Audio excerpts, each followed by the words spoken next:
So far we can perform payment with Stripe in our application, and I just want us as we process the payment, we also check for date overlaps, yeah, so that we don't have like a booking for the same dates twice or something like that.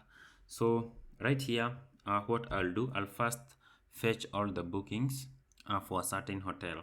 Right here where we have API booking ID, then route.ts, I'll duplicate one of these. So I'll go ahead and duplicate it, but I'll change one of these to get. Okay, here we will receive the ID. This will be the ID of the hotel. We can check for the user. If we don't have the ID, here I'll say hotel ID is required. So I want to fetch bookings only for a certain hotel. Then right here we will get bookings, then we'll say Prisma DB. Here we'll say dot find many, then we'll say where hotel ID will be ID.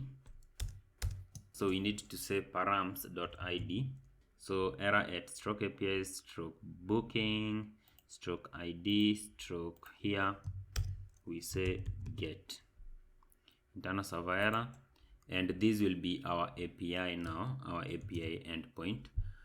So we need to come here and we will make a request with Axios. So inside the try, I'll say const bookings is equals to, we will go ahead and we will await Axios dot get.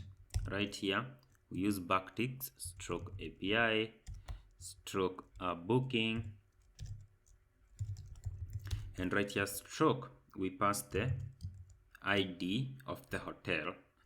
So booking room data dot room dot hotel ID. We can return console.log of bookings. So now basically the code below here will not execute because we have this return here, but I just want to focus on this part and not the Stripe part. Another thing, we can temporarily comment this code because it's throwing some errors there. So we just comment it temporarily, but I want us to focus on whether we get these bookings right here.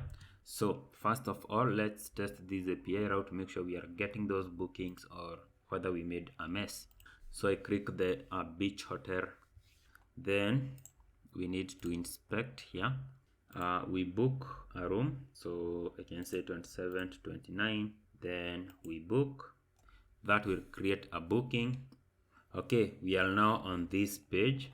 So when I click this, it should not process the payment, but we should just see the various like booking records right here for this particular hotel. So I'll say pay now, and we get the bookings. Data here have an array of 3 bookings. So we have 3 bookings in that particular hotel. Okay, so this is what we want. Now we will filter further, I think, at our route. Let's add something. We'll say const yesterday will be equal to new date, and we invoke that. Okay, very nice. And then right here, I'll say yesterday dot set date. Then we will invoke that, and we'll say yesterday right here dot get date. We go ahead and invoke that, and we subtract 1. So we'll get only the bookings from today. Okay, so right here I'll say where ID is that, and we'll add something else. We'll say end date is right here greater than full colon yesterday. So we will do that and we save. Very nice. So we can confirm if we still get the bookings after that. So I'll first refresh here, and oops, this page could not be loaded. Okay, we saw that temporarily, and then we actually saw the page, but here we pay and we should see some bookings, and we still see some bookings. So that's good now. So we are getting our data. Okay, that's what I want. And thinking about it, I think we should just fetch the room bookings, okay? Since at the booking we have the room ID, instead of filtering with the hotel ID, we do it with the room ID. So right here we already have like room.id, which is the room ID. At our route here, instead of saying hotel ID here, we could say room ID, and then we'll filter down for only that room and not all the other rooms in the hotel. So we'll get all the dates, const room booking dates will be equal to, we get our bookings, and then right here I'll say dot map, I invoke these, we get a booking at a time, I'll pass the curly brackets, and I will return start date to be booking dot start date. Then right here I'll have end date, which will actually be booking dot end date, like that. And we have an issue here, so map does not exist on any. So this will be bookings dot data dot map. Then this is complaining parameter of booking as any type. We can say this will be of type booking. Why don't I get a suggestion? Let me include those brackets. Booking from the Prisma client, and we'll do it like that now. Then right here we'll say const overlap found will be equal to, we'll create a function called has overlap. We will be passing the start date and the end date, and then we'll be passing all the booking dates. Booking room data. Now this is for what we are now trying to book at the moment. We will pass the start date right here dot start date, then we'll pass what we are still trying to book right now dot end date, and then we will pass this array of dates that we created right here from our existing bookings. Okay, so right here I'll say room booking dates, just like that. So we need to create this function, and I can do it either at the very top outside our component, or at the very bottom outside our component, or even inside the component. It doesn't really matter where you create it, but I'll do it right here just after the interface, and I'll say function and has overlap, and we invoke that, and here we will have our logic. So it expects to have a start date, and this will be of type date. It also expects to have an end date, which will be of type date again. Then it expects to have a date range, and we'll say date ranges type array. So these will be date ranges. We don't have this type yet, but we will create it right here. So I'll create a type called date ranges type. When we use type, we should have an equal sign here. It's not like the interface where we don't have that equal sign. So we define this type, and we say these date ranges will be of this type. So we come right here now. So here I'll say const, we will create a target interval will be equal to an object, and right here I'll say start, and I'll say full colon, and we'll say start of day. Then here we are supposed to pass the date, but I don't want to pass it directly as start date. So here I'll say new date, and I invoke this, and now we say start date right there, just to make sure that it's in a format that this method start of date understand. So this method, if you check, is from datefns. These datefns have very good methods that we can use to work with our dates, and it was automatically installed when we were working with our calendar. Then right here we will have an end, and we'll say end of day right here. This is now another method from date fends, and we will invoke that, and I'll say new date, and I'll invoke these, and I'll say end date. We will create a for loop, and we'll say const range of date ranges, so we get a range at a time of the various bookings. So now these range right here, start date, end date, so we get one at a time. Remember, it's an array of these, so we get one at a time right here, which we'll call now a range. And then we can check for each of the range if we find an overlap between this range and this range. Okay, so right here, again, we will get the start of day of the range and the end of day of the last day for this range, like we have done here. Start, end, this is end of day, start of day. So we'll do a similar thing, so we get those two like that. Then right here, we'll now perform some checks. I'll say if whatever we return here is true, we will come right here and we will return true, meaning that an overlap was actually found. Now let's come right here, is within interval. This is now another function or method from our date fends, so it will check if whatever we are passing here is within the interval that we'll specify, and we'll check if this target interval dot start is within. We now create a range here. We say start full colon is within our range start, and here we add an end and range end. Then that means that we have an overlap. So right here, we'll say now all, and we'll do a similar thing right here. We'll say is within interval, and right now we'll just check for the end date. So is our end date within our range here? Okay, so is it within our range there?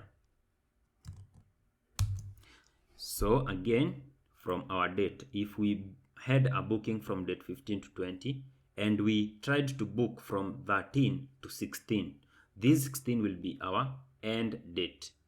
And if this end date is within this interval, then we have an overlap. Therefore, we tell the user that they can't, continue with the booking. So if that is true, we will return true there. And then right here, I'll add a final check, and I will say I can use these brackets because we'll use end in here. If our target interval dot start is less than our range start, and end if our target interval dot end is greater than our range end, then that means that we still have an overlap. So what does this check for? If we come back here, and let's just use these dates here. So these dates are already selected, but remember, we can come, we click on 8 to 13. Okay, look, even it's already selecting right here.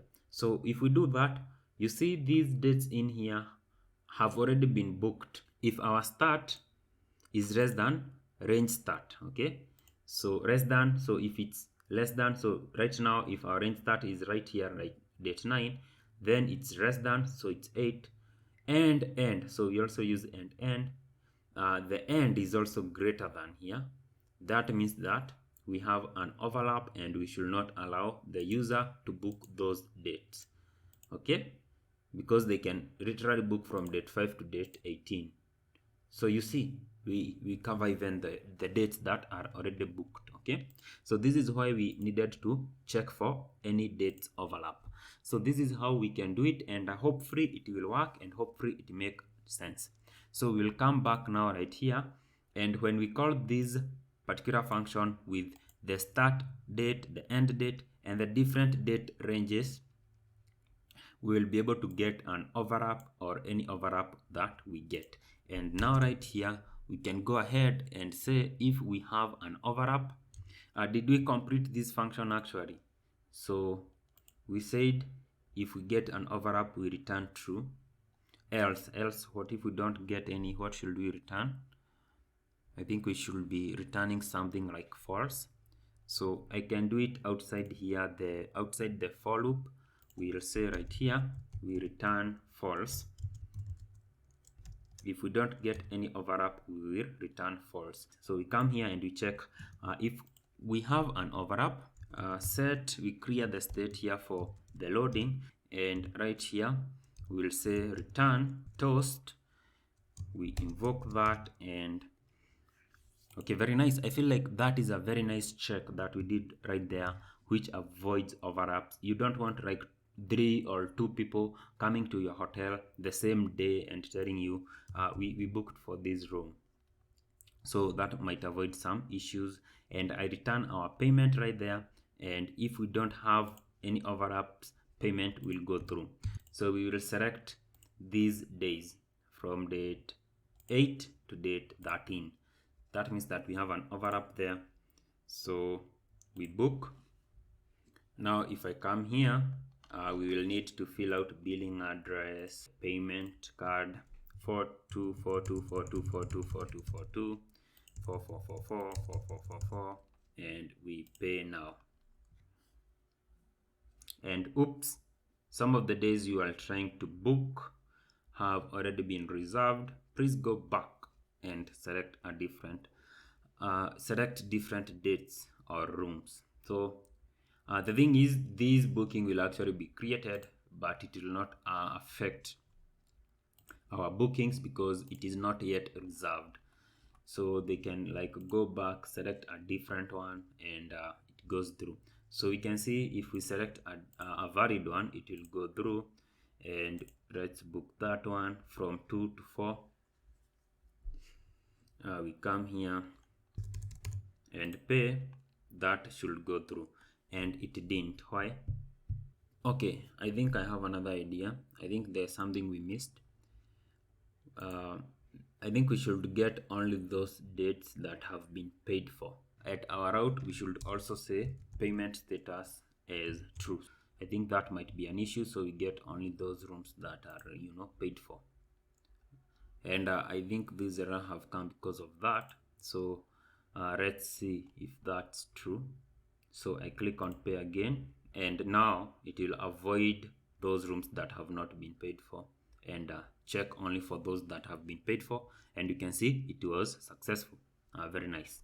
If we book a room now and we come to this page, so if we refresh, we get a flash of an error here. So we can avoid that by making sure that the page is totally loaded before showing that. So that was in our book room client. I think that is where we showed this. Then we can know if a page is totally loaded if we make use of a use effect right here. So we'll say use effect, we invoke that, and this will run after our page fully loads. Therefore we'll set page loaded to true, and here we pass this to make sure that it only runs once after the page loads.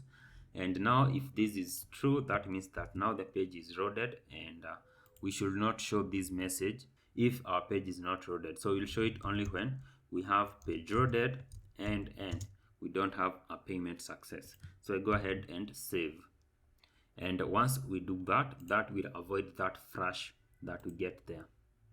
So I go ahead and refresh, and look, it will take some time, and then we see this. Very nice. So that is it all about booking the room and so on. Now we will move on to the next part.